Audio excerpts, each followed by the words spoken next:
Hello there. You're listening to 10 Questions, where we discuss the wetplate collodion process and the photographers that create these unique images known as ambrotypes and tintypes. I'm your host, Chad Shryock, wetplate photographer for Pork Pie Photography based in Fort Collins, Colorado. In each episode, I've asked a modern-day practitioner to sit down with me and talk about how they got involved with this vintage process, share some information on their gear and studio, and provide some valuable insights into their creative process.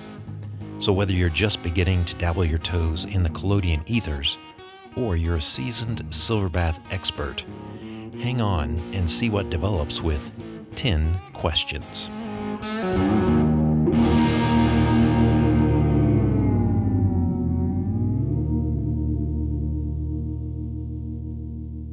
In this episode, we're probably going to talk about hats, at least a little bit. Like myself, my next guest has a history with hats, except she has experience in the repairing and restoring of vintage headwear.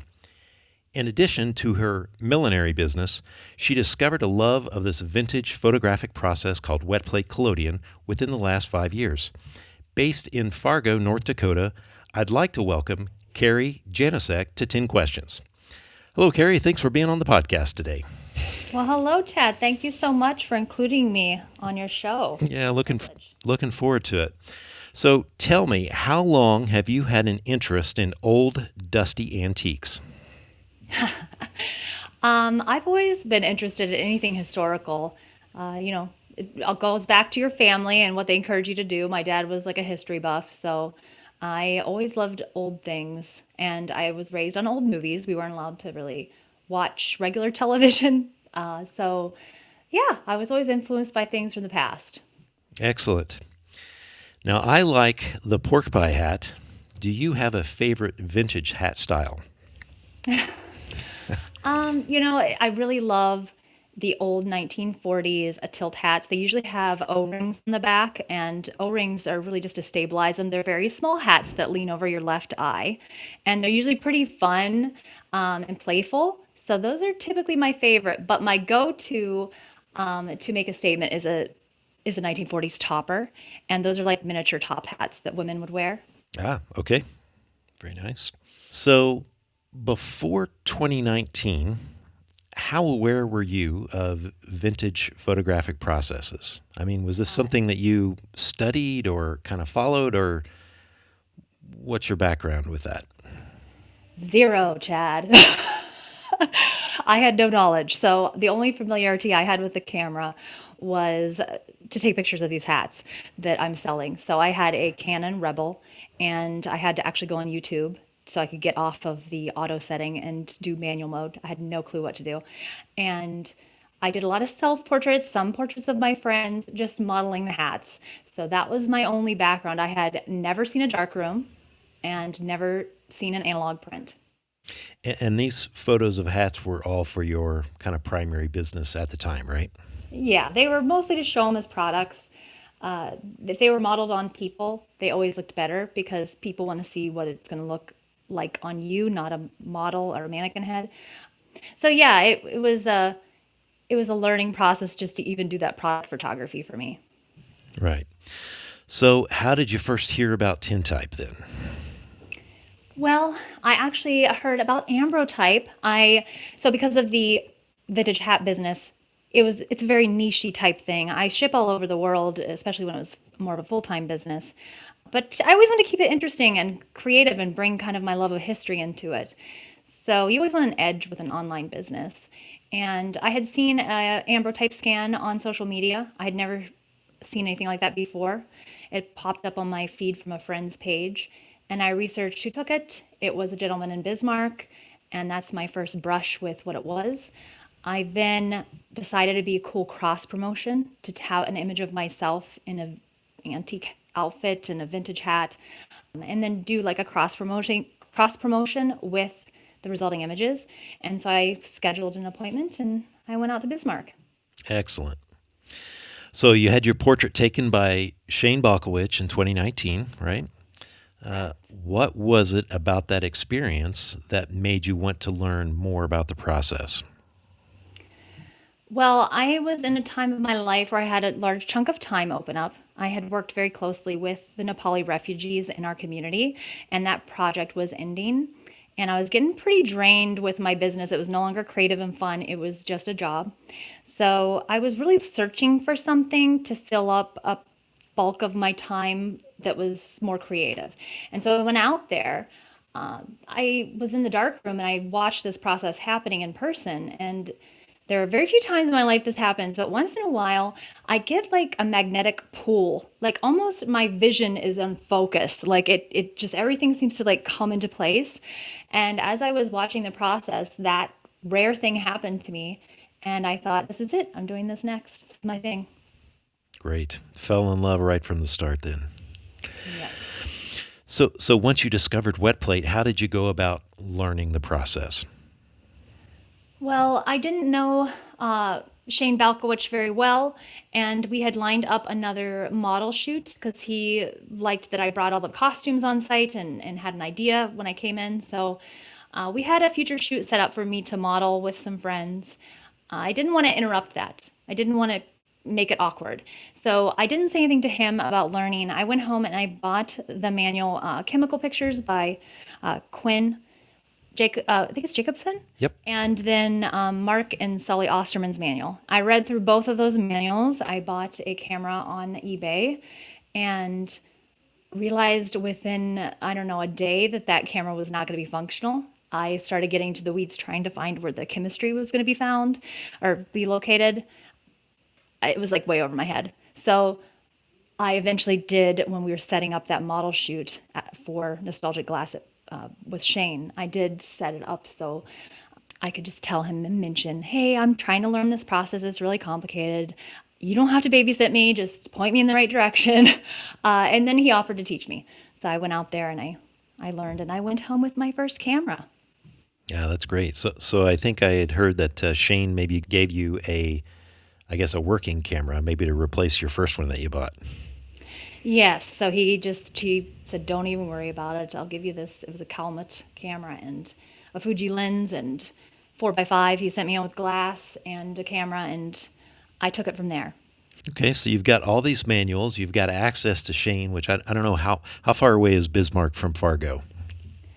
It's 3 hours, but it was like close to the pandemic time, which I don't know if we're going to touch on that. So it's not like we were all traveling and visiting all the time. Okay, yep. Yeah. Okay. So were there other folks that kind of helped you or mentored you during that time, or was it, hey, I've got a kind of a hotline to Shane, and I can ask him all kinds of questions? Yeah, well, because initially, obviously, I used that connection. I had him at my disposal, and he was generous to give me information when I needed it. A lot of it I did, a lot of help in the beginning I got from him, of course, and I definitely am thankful and grateful for that. But there was also a huge community of wet play artists that were kind of starting to get bored because things were, going into early spring of 2020. They were on lockdown. They had nothing to do. So I had all these great minds that were just ready to chat. So I reached out to so many different wet plate artists, and they all helped me in different ways. I really appreciated it. That's great. It seems like there's always a lot of support in the community for new folks coming in, and I'm always glad to hear that you had a positive experience with that. How long was it after you had first seen the process firsthand at Shane's place to when you actually made your first plate? So I shadowed Shane, I think twice, and as soon as I got my chemistry in, I did a plate. So I'm not a patient person, and he kept giving me the runaround about helping me make my first plate because he's a busy guy, and I was like, I'm not waiting. So as soon as I got my chemistry, I would say it was about a month, maybe 2 weeks or so, and I put things together, and I was just looking for a face on a plate. I had no expectations. I went on my rooftop of my apartment building. I had a dark room and a little storage closet off of my balcony at the apartment. And I created my first exposure with my best friend sitting. And it was successful. Awesome. Awesome. That's always great to get the first one out of the way. Yeah. What were some of the struggles that you kind of went through there early on? I went through every struggle you could imagine because I had no knowledge. And I'm sure everyone goes to these things, fogging, silver splashing around the edges of the plates. I was using glass, I was hand cutting all my glass. So, multiple cuts on my hands, crooked plates. I would overfile the edges. So my early plates have like, looks like it was chewed on by a dog around the edges. Okay. Um, yeah, I mean, there was just so many problems. And then, contamination in my silver. I was very experimental. I love trying new things, and I did it beyond my skill level. So I know one of my early attempts was to order first surface glass, or first surface mirror. I don't know if you know what that is. It's like a front surface mirror glass plate. Okay. And I had ordered it from a kaleidoscope company, and apparently they don't make first surface mirrors like they used to. They use some other kind of chemical. So when I sensitized the plate and put it into the silver bath, the mirror surface dissolved into my silver, contaminated the entire bath. So yeah, I had my share of issues, that is for sure. So, Kary, your portfolio seems mostly focused on portraiture. What do you enjoy most about capturing the human face in your studio? What do I like best about it? I love showing people to themselves. I like seeing them connect with the reality of who they are. And I try my best to make as flattering an image as I can. There are limits within wetplate, which you're well aware of. But I really do think there's something on an emotional level to see yourself in a different way. I've always said that through wetplate, it's a version of people. It's not really who they are face to face when you talk to them. So they're seeing a version of themselves, especially with these long exposures that they aren't used to seeing.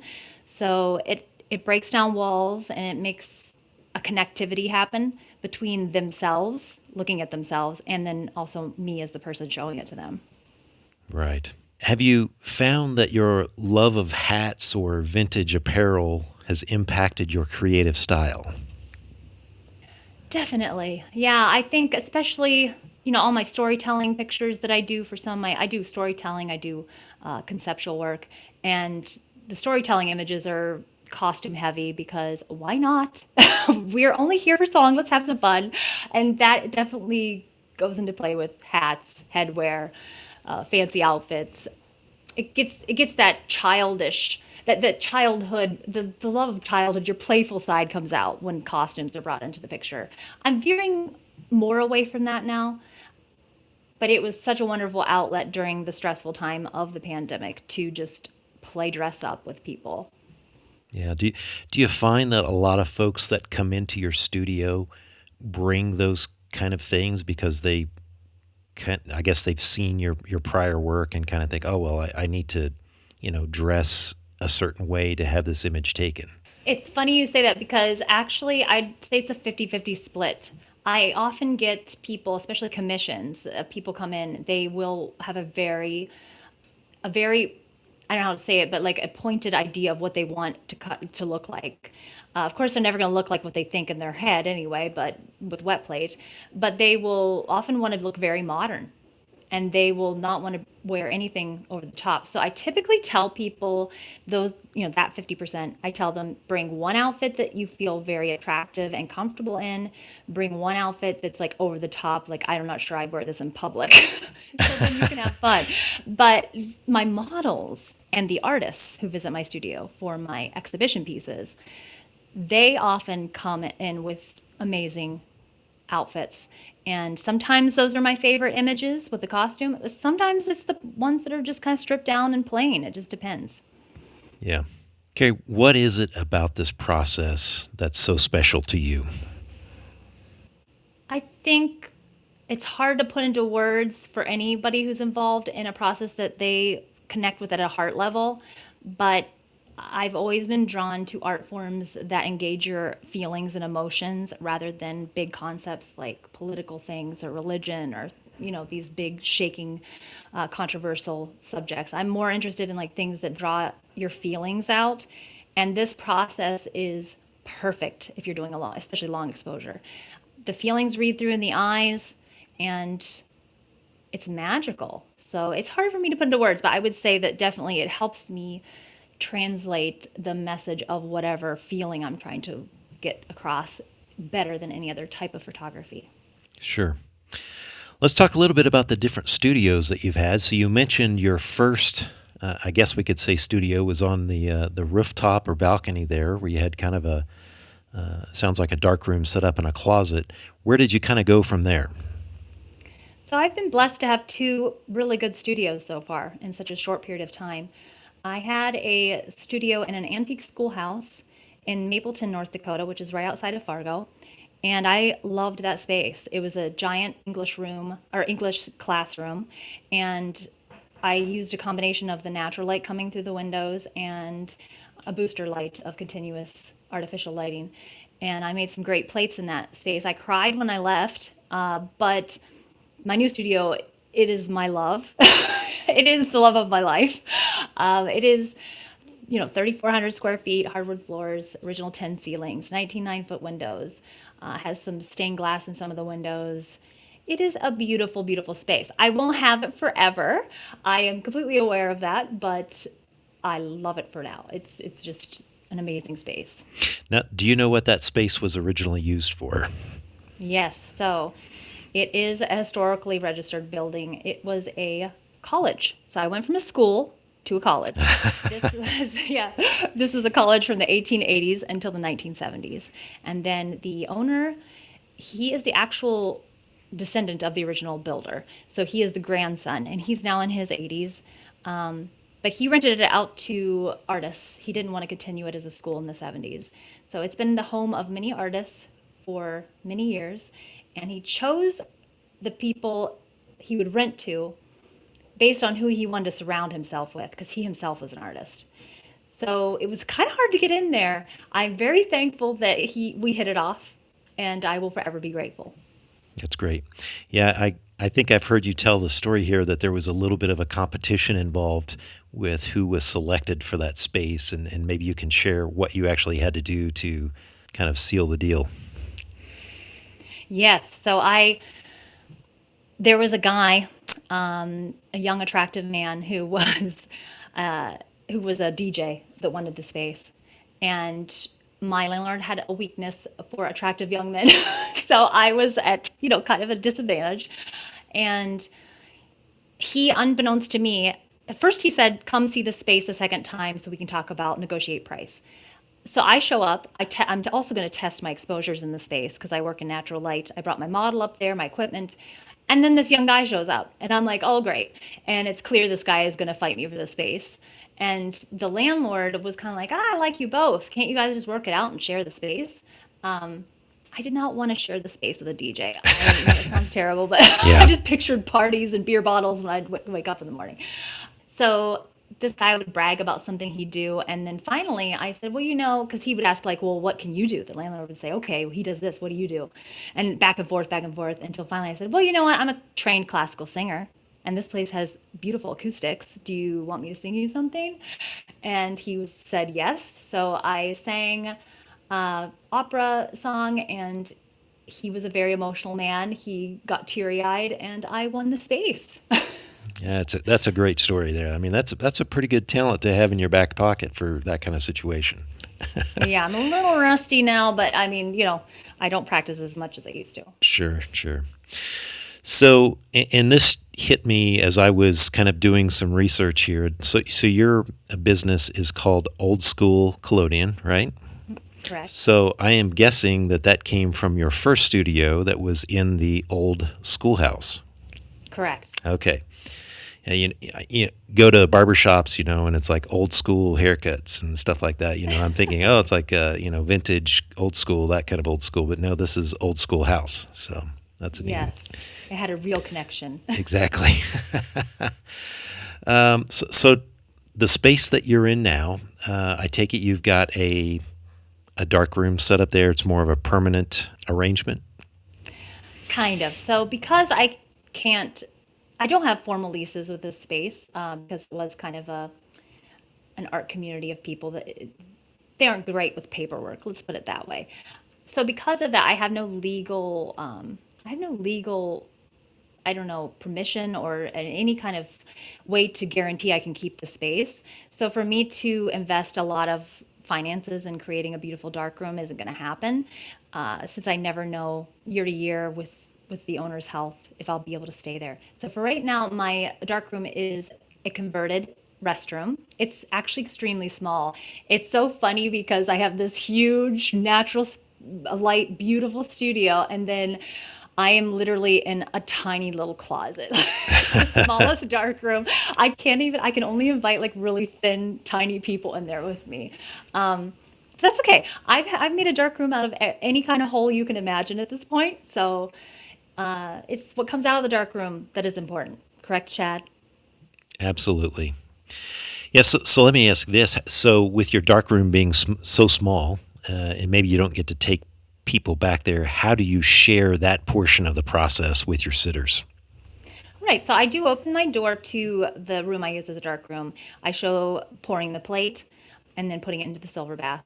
And then when I bring it out, of course, I bring it out when it's kind of in the negative format, and then I fix it in front of them. So I bring it to them. Great. And it sounds like you've got some ginormous windows in this space, so you're doing a lot of natural light photography. Sounds like maybe you've done some work with compact fluorescence in the past. What kind of lighting Yes. do you use in your current studio? Is it purely natural light? Well, it depends on the sunshine. Often in the winter I have to use booster lights because it's darker. So I will be using the natural light for my primary light source, but there is some advantage to having some of the artificial light because you do get to control shadows a little better.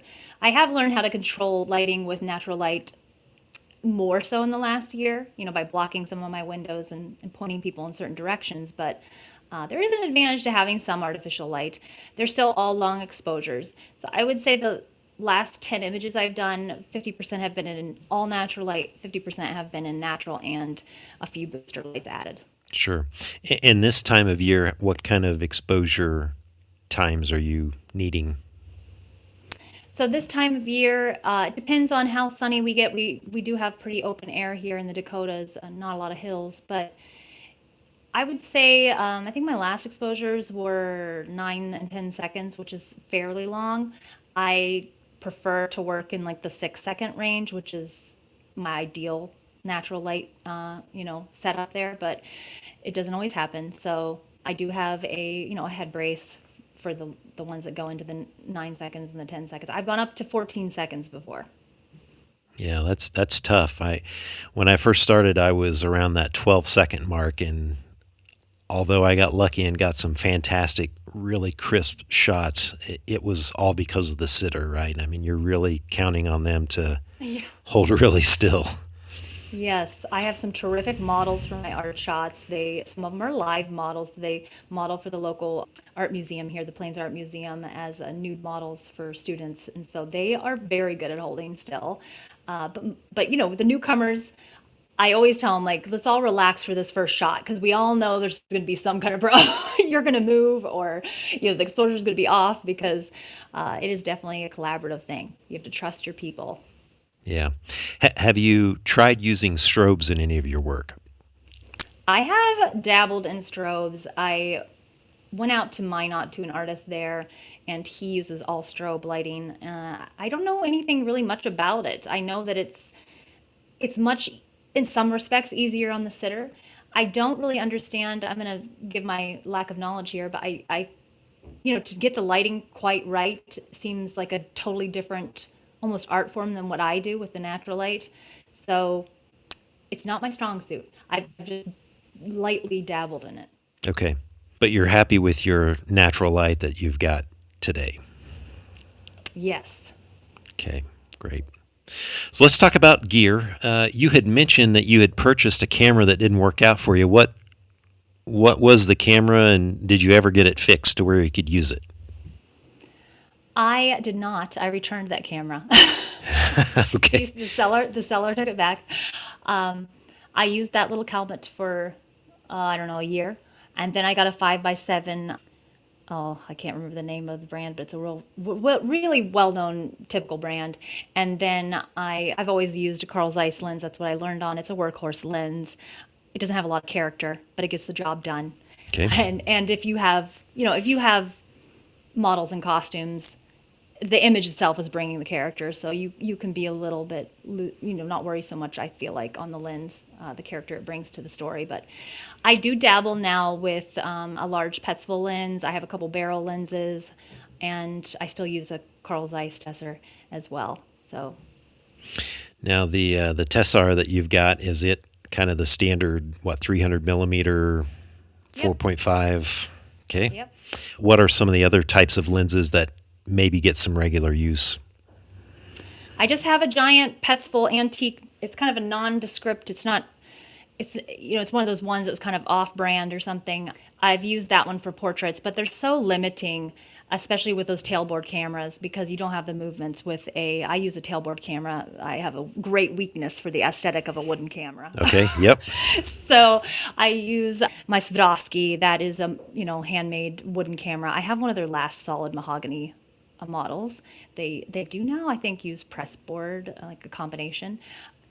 But I see the advantage with the monorail cameras, because you have way more movement, and then those Petzvals and those old lenses can really get some good effects to them. But with the kind of camera I have, I'm kind of limited with movement. So, they're just basic headshots with that for the most part, or if I pull back. And they're slower. So, unfortunately, in natural light, any second or two that you shave off is going to help tremendously. But I do use that antique Petzval sometimes. Okay. What is the oldest piece of gear that you've got in your collection? Oh, I'm glad you asked that. I will have to say it's my battle axe. So I have a 10 by 12 mahogany camera from the Victorian era. Okay. And the bellows have been replaced, different things have been updated on it, but I worked on that thing for a year and a half. I beat it to death. And now it only comes out for show. I bring it out to the historical reenactment projects I do, and it does still make an image or two, but I definitely put some more miles on the poor thing. And it came from Pennsylvania, and I actually have a cool story about this camera. So when I was looking for this bigger camera, I was going from a 5x7 and I wanted a bigger size, and this was a 10x12. I got a grant that paid for this camera, and I was so excited to find it. And so I called the guy and wanted to ask some questions instead of just buying it. And as we were talking on the phone, this gentleman in Pennsylvania, he realizes I'm in North Dakota, and he said, "Oh, my grandfather was a dry plate photographer. My great-great-grandfather or something was a dry plate photographer in Hillsboro," which is very close to where I'm at. Okay. And so it was just kind of an interesting connection. So he was so excited. He gave me a discount on the camera. And yeah, it's my oldest one. Oh, that's It's fantastic. like, yeah, I think it's 1870s. Very nice. Very nice. Have you thought about getting one of Kevin Kline's tiny cameras to use for portraits? Oh, Kevin Kline. I would love, first of all, can I just say the practicality of having such a tiny setup? I mean, you could put it in a tiny little box, like a first aid kit box, and like tote it around with you. I don't know if you knew this, but he has miniaturized everything with this camera. He has a tiny silver tank he made out of a Tic Tac box. He has a tiny little dipper. Everything is tiny that goes with this. It's not just the camera. I love that. I just love it. And he's got a tinier one than the last one he built is pretty small. It's like an inch, but he has one that's even smaller than that. He's just crazy incredible. I love his sense of humor and with what he does. Nice. There's a brewery here in Fort Collins that used to have like these stuffed squirrels that were set up in like different little scenes and stuff, and that Yeah. camera seems to be just the perfect size to have like a squirrel look like it's taking a picture or something. Yes, that would be right up his alley. He loves dioramas. He's also a diorama artist. He also is an oil painter. I can't say enough about Kevin Kline. So what about plates and chemistry? So you are primarily an ambrotypist, and it seems like you do a lot of experimentation with different types and colors of glass. How did you get started in that? Well, I get bored very easily. As I said, I'm an impatient person. I get bored easily. So it kind of one having different colors brought in. I feel like that adds a different element of emotion, and you can really see that when you take, let's say you have a film photograph, Chad. You have one that's black and white and one that's color. You can automatically feel a shift in emotions when you look at those. Well, I thought it would be cool to see that on wet plate. Certainly, other artists have worked on colored glass, but I noticed there was kind of a resurgence after I started working on colored glass that more people started doing it. And I really loved the emotion that it brought behind the imagery. One of my favorite series was on blue glass. My two favorite colors to work on are blue and amber. And the blue glass series, which was for a local hotel here in town, they purchased and commissioned the entire series. They were anonymous portraits, and they were to represent the personality of North Dakota. And that was so fun to work with. Hindsight, oh, I love the blue glass, and it fit with the decor of that hotel. But hindsight, I probably should have done amber colored glass. I think that fits North Dakota better. But yeah, color adds emotion. So that's why I started it and was drawn to that. Great. Now, do you have a local supplier for this glass that you're able to meet up with, or is this still kind of mail order supplier? Now, everyone in my world is a friend, and Paul is my friend. So Paul is a semi-retired stained glass artist. He's amazing, and he hooks me up. He hooks me up. So I used to cut all my own glass by hand. I still can. I still do, especially with my clear glass plates. But for the colored glass, he will cut it down for me. He'll file it. He makes sure he checks it for scratches because sometimes, the softer glass gets scratches and that affects the imagery. So yeah, I work with Paul and he's amazing. Great. Now, you mentioned clear glass. How many of those would you typically shoot? Clear glass. Clear glass appeals to me. Number one, it's cheaper.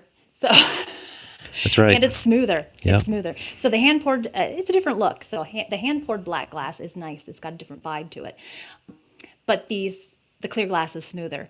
And if you back it with, I found a certain kind of paper I like to back it with. It looks exactly like black glass, only now it's super smooth. So I love it for that. I also do trick plates, illusions with layering with my clear glass plates. So I add color sometimes by adding colored backings to the glass plate. And I do what's called graffiti plates, where I hand paint a tintype and I put it behind the clear plate. It's just to make something more interesting. So I work on clear glass, I don't know, semi-frequently, maybe 25% of the time. Okay. Yeah, I always like to recommend it for folks that are wanting to see the non-mirrored version of themselves, and then that way it's Yeah. also much easier to clean that plate, to get the dust off of it. You don't have to worry about damaging the surface whenever the collodion layer is behind a piece of glass. Also, I will say, if you are using clear glass, be sure to know which side your collodion is on when you're cleaning the other side, because I have lost some heads. Let's just put it that way. Cleaning the wrong side of my glass, but usually you get the hang of it after a while. Yeah. Certainly, that kind of glass is nice to start on because you don't want to waste all that black glass. It's so expensive now. Right, right. And I will say I am one of those people, I know this is probably blasphemy, but I do pour asphaltum over the collodion layer on the image, and Oh. I've never had any issues with that.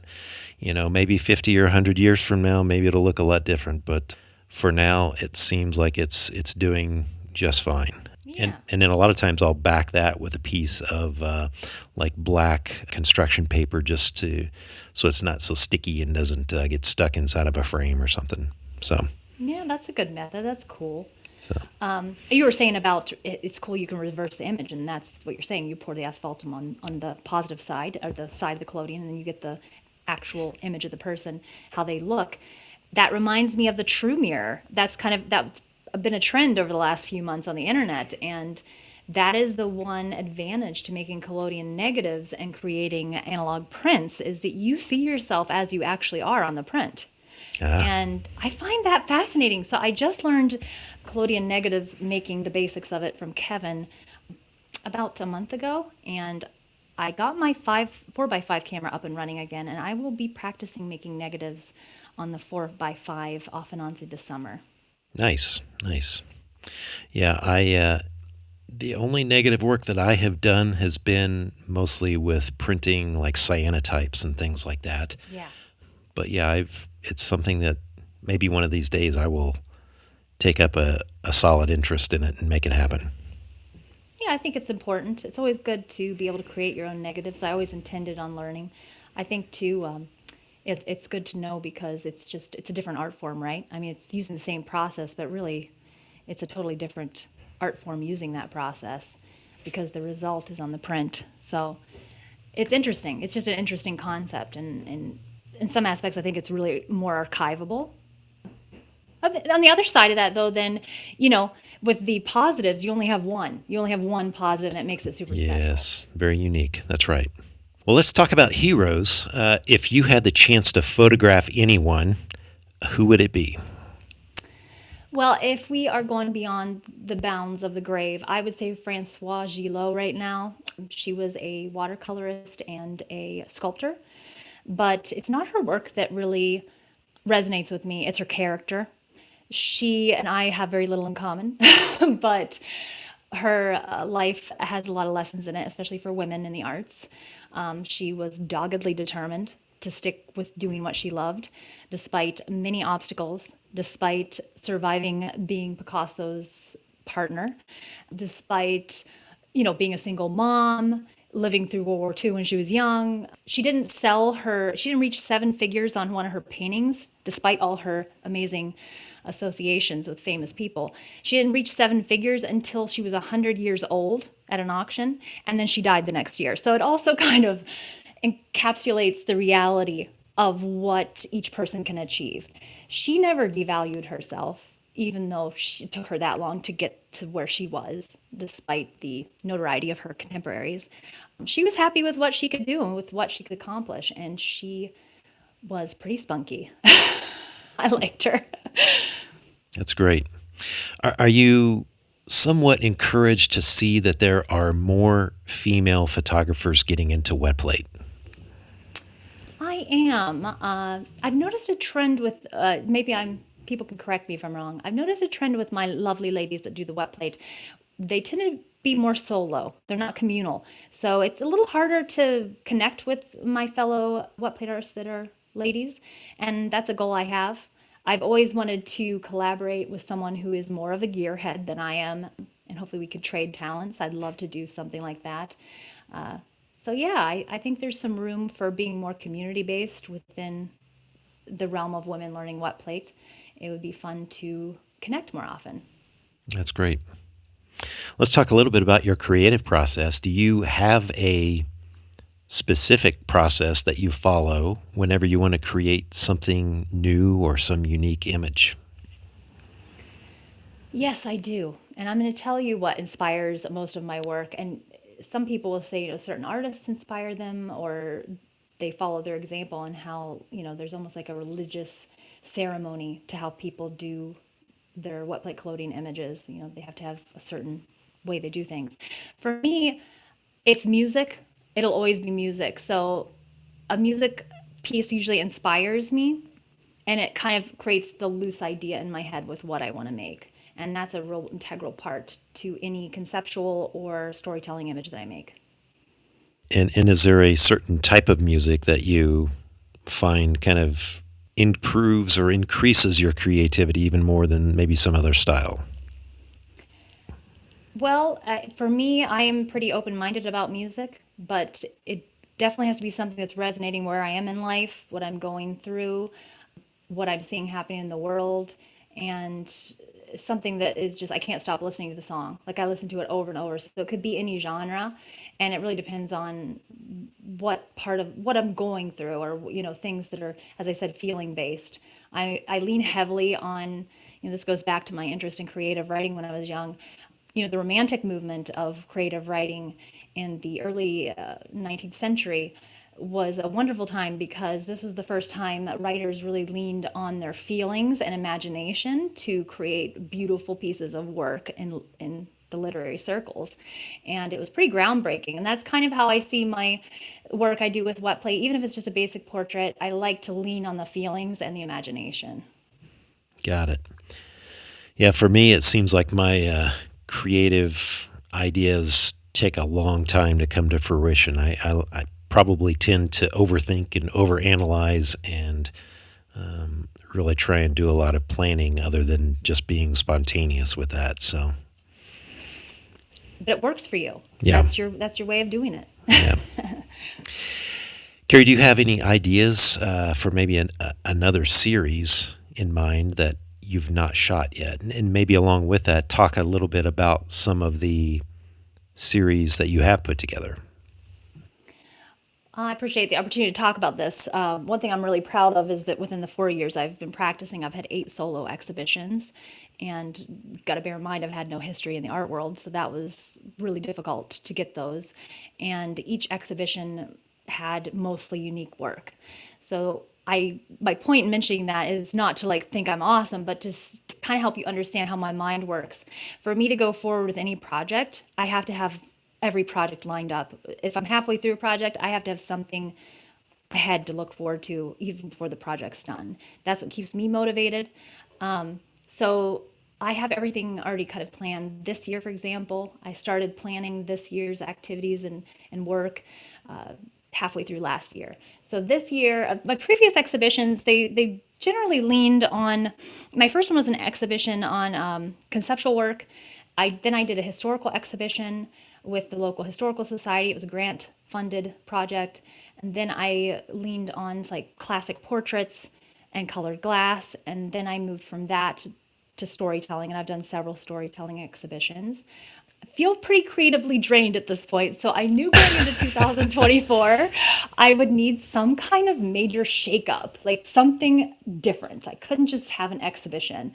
And I was given the most beautiful and amazing opportunity that changed my whole perspective for this year of what I was going to do.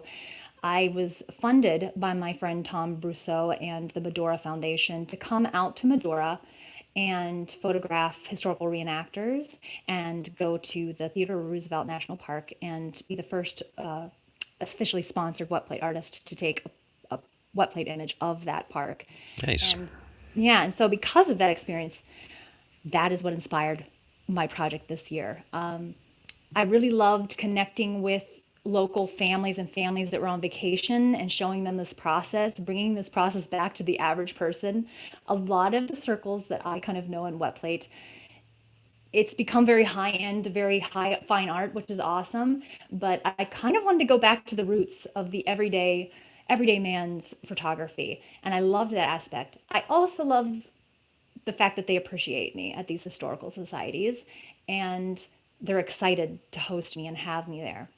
So, and I want to draw attention to these people. They're underappreciated, and history and historical sites are so important to the development of any community, and they're just kind of neglected. So, all these factors together, I decided to go on what I call my Silver Lining Tintype tour.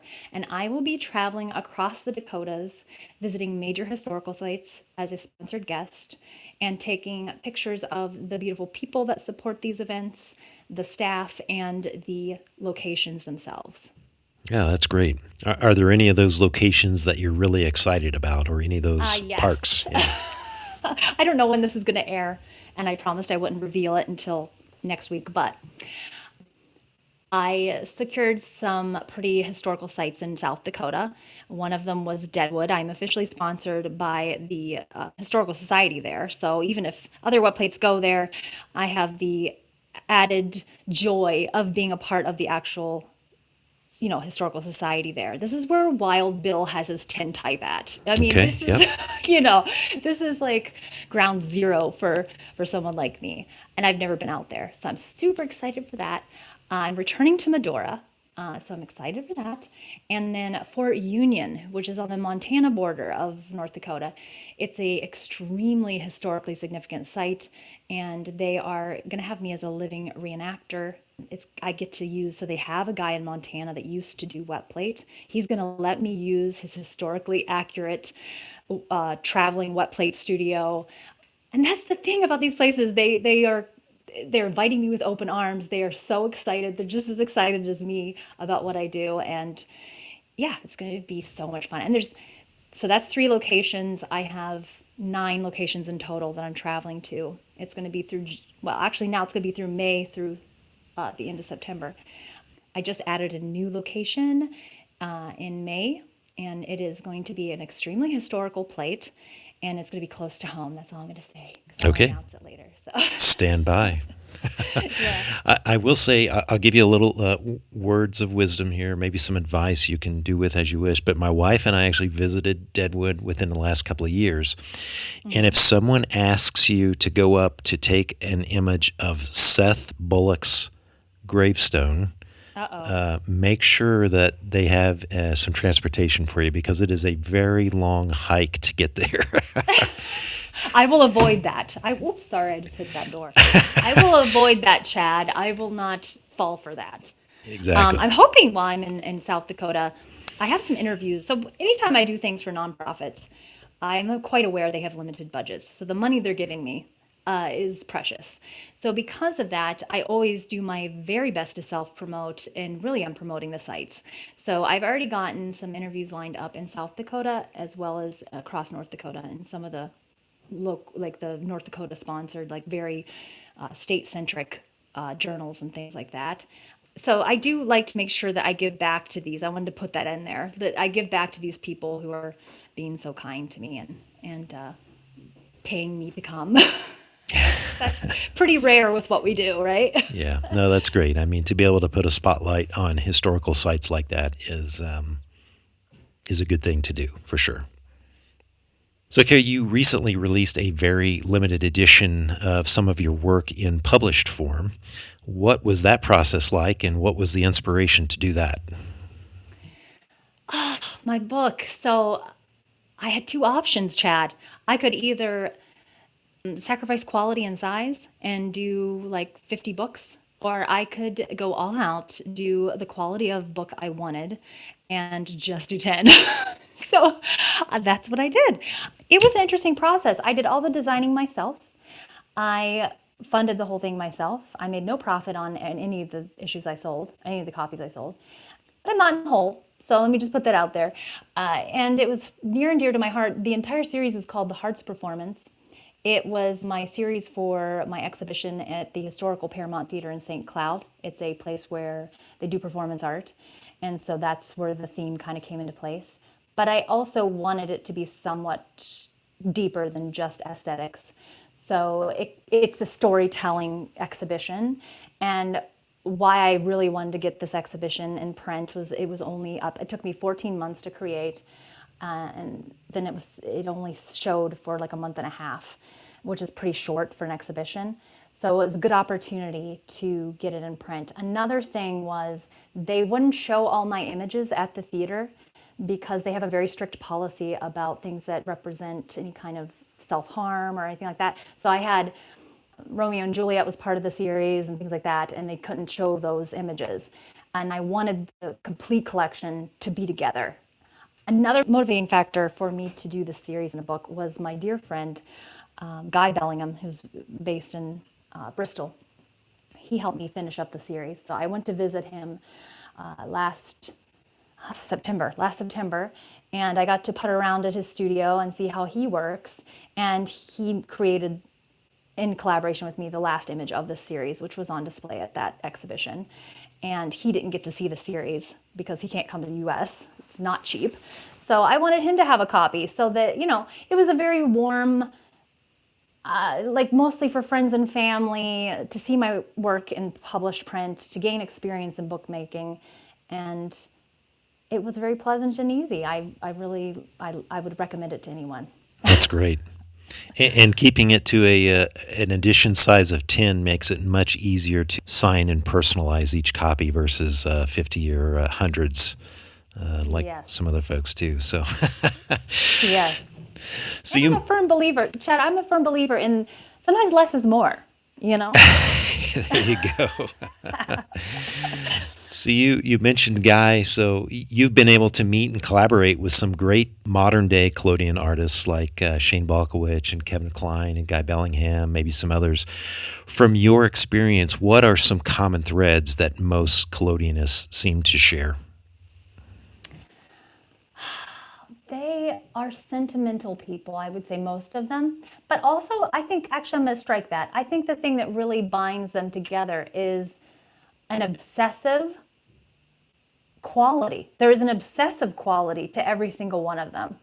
Because I will say some of the wet plate artists that I have worked with, they're more self-focused. They're more interested in getting their name out there. Other ones, they're more interested in the creative process. Kevin Kline has really taught me as a person to not forget the reason why you're creating is because you love to do it.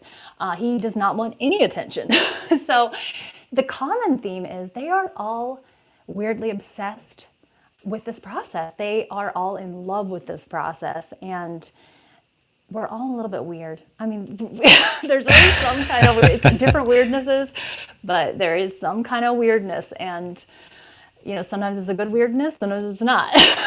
So, but it binds us together. I would agree with that. Yeah. Who are some of the other artists or photographers out there that have inspired your work? Well, I was pretty close friends with Barut during the pandemic. He had a lot of downtime and he was out in the woods. He would call all of his friends. And what really inspired me about his work was I got so into creating the perfect plate, especially when you're learning, the flaws really irritate you. And I don't think that's ever been an issue with Barut. He has no problems. He's very free and open about, little spots or splashes or dirt that falls into the collodion. It's like he's very open-minded, but the end result is still emotionally impactful, which goes back to, one of the reasons why I love this process. So yeah, I really loved his vulnerability and his openness towards his work. So he's inspired me. Once again, Guy Bellingham. He is somebody who had an idea, a series that was close and dear to his heart because he was a performer and now he's taking images of circus performers. And he's more focusing on them and really archiving those people that are a part of this art form that's trying to survive in the modern era. So that is really beautiful to me, that he takes it to an intimate level. So he does these headshots. People can look at those images and think that they're not that complex. It takes a lot of camera movement. And also it takes an ability to connect with the sitter to get them to be themselves in front of the camera, especially if they're a performer, because performers like to perform. They like to put on a persona. But you'll see through his images reflected are the actual people. You can see that he's taking these intimate portraits of them. So those two people have really influenced me. And then I know I've said multiple times, Kevin Kline, he is my mentor, my buddy. He's phenomenal. His humility is unparalleled. That's great. So just a little side note, I tried to get Kevin on the show last season, and he said, look, I have no interest in doing that. He almost made it sound like he was somewhat bashful or shy, but I really tried because he's doing such great work with a lot of the miniatures, and I really wanted to talk about that a little bit, but it's... Chad, don't give up. Here's what I'll tell you. He's my good buddy, and he told me you wanted him on the show, and Yeah. I begged him to do it. I said, I'll help you with the technical side. I'll come out there. I said, just you should do it. Your work should be recognized. He just really doesn't care. And, but here's what I was going to say. Don't give up on him, because I got another place to put my work in to offer it for sale, and they needed so much, and I don't have that much right now because I have another exhibition going on, and I don't have that much framed work to be passed around. I don't want to do prints. I like my original work. So I asked Kevin if he would help supplement, and if I got approval from this venue to be both of us to offer our stuff for sale. And I thought for sure he was going to say no, Chad, because of how he is. And he said yes. I'm picking up his work. Okay. He's going to hang his work next to mine, and yeah. So All right. You never know. I'll stay on him. So these are all great artists, great people to learn from and have the ability to talk collodion with. What about yourself? What piece of advice would you give to somebody that's just starting out with wet plate? I'm going to say the same thing I've said in every podcast, Chad. Don't give up. That is the main thing. I mean, this process, especially if you're somebody like me coming from a very like no knowledge side of things, but even if you're experienced, this process offers its own challenges. And it can be very demoralizing and drag your self-esteem down when you have a bad shoot month. Let's face it, like if you have a whole month of bad shooting, which does happen, you want to quit because it's just dragging your self-esteem down. So my advice is always push through. Do not give up. Keep pushing through. It's always worth it. It's a beautiful process. It's great advice. Patience is definitely a virtue with this process. What are some of the biggest mistakes that you see people making early on in learning the process, other than giving up too soon? Yeah, I was going to say giving up too soon, but I honestly feel like the mistakes I see people making, that's okay. There are many mistakes. We could talk about, I mean, number one, overexposure, overdevelopment. I mean, the list could go on. Usually it's overdevelopment. But I don't feel bad for those people because every mistake we make is how we learn. You cannot learn without making these egregious mistakes. And people might pull you down. They may DM you and tell you how you should do it better. This process is about hands-on. You have to keep doing it.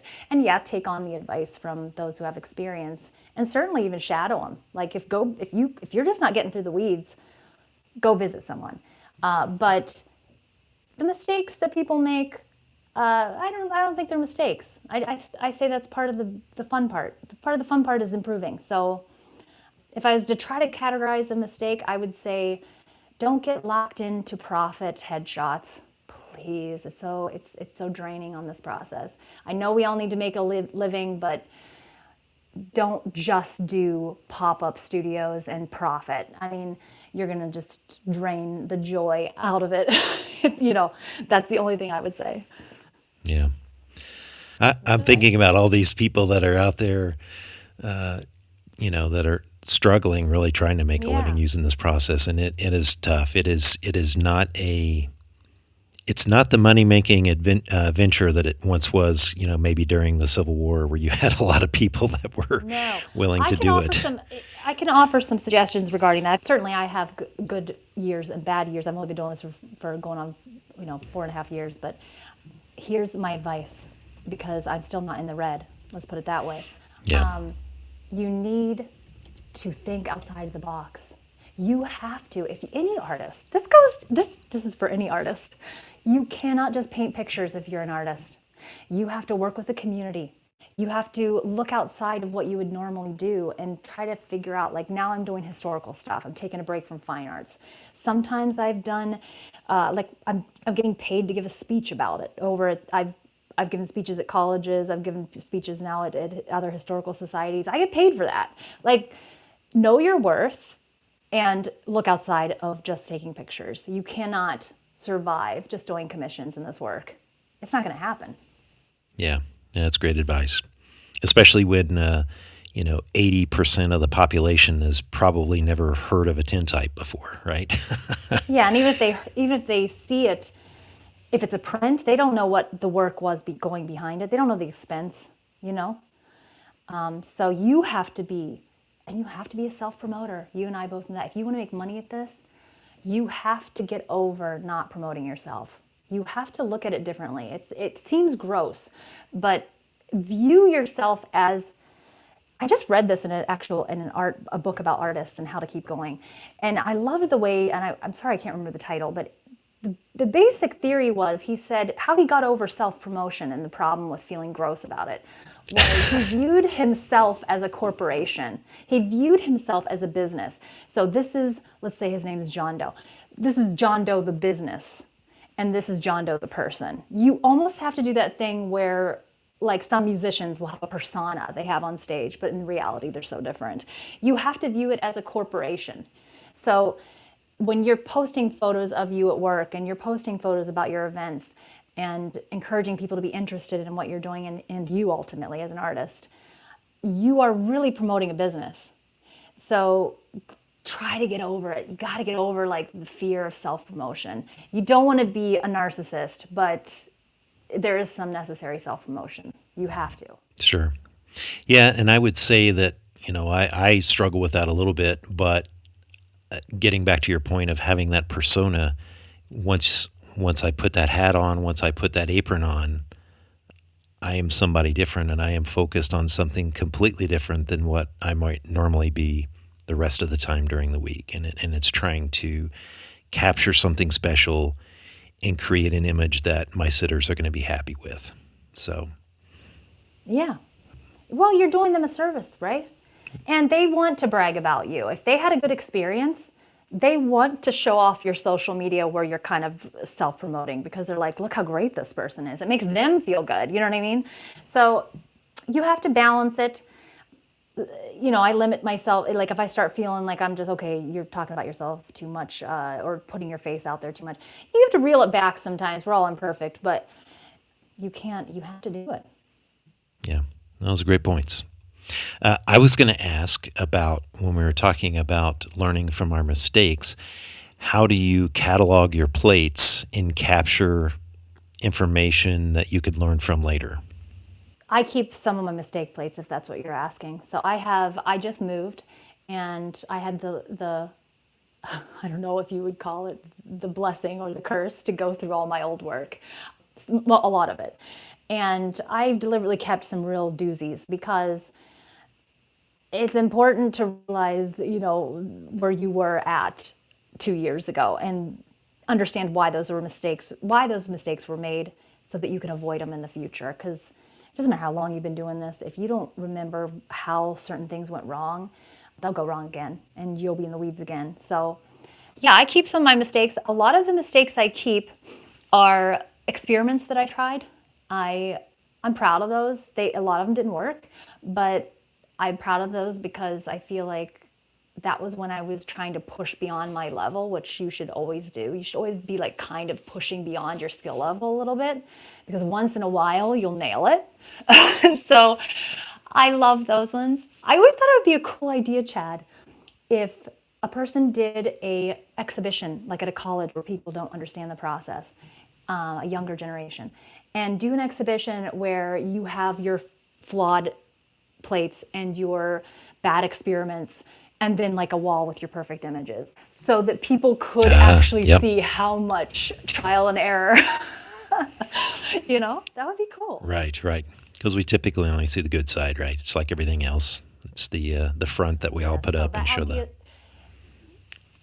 Yes, and that idea is out there. I mean, if anybody wants to use that, you don't have to give me credit. But yeah, we like our shiny side to show, for sure. That's great. Well, Kary, I really do appreciate you being on the show today. What is the best way for people to either see your work in person, see it online, or maybe reach out and have a photo taken by you? Well, I'm only doing by appointment now. I'm not open certain days of the week, so you have to contact me via my website, oldschoolcollodion.com. You can also DM me. I'm pretty good about answering DMs on Instagram. I'm at Old School Collodion on there.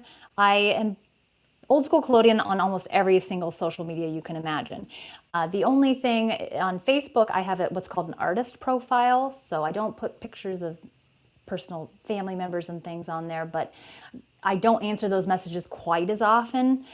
But everything else, yeah, email me. My phone number is on my website, and I also update constantly, so you'll see what I'm up to. That's fantastic. Well, thanks, Kary, for being on the show. I hope you enjoy your travels coming up this year, and look forward to seeing some new and exciting work from you. Thank you, Chad. Great. Thank you. I hope you've enjoyed this week's episode and maybe even picked up some insights that will help you along in your own wet play journey. I'd love to hear from you on who you'd like to have on in a future episode. So send me a message and follow our Instagram account at 10 questions with any feedback. Don't forget to hit that subscribe button on your favorite podcast provider. Thanks for listening to me, Chad Shryock, and my expert guests, and I look forward to you joining me again in the coming weeks for a new episode of 10 Questions.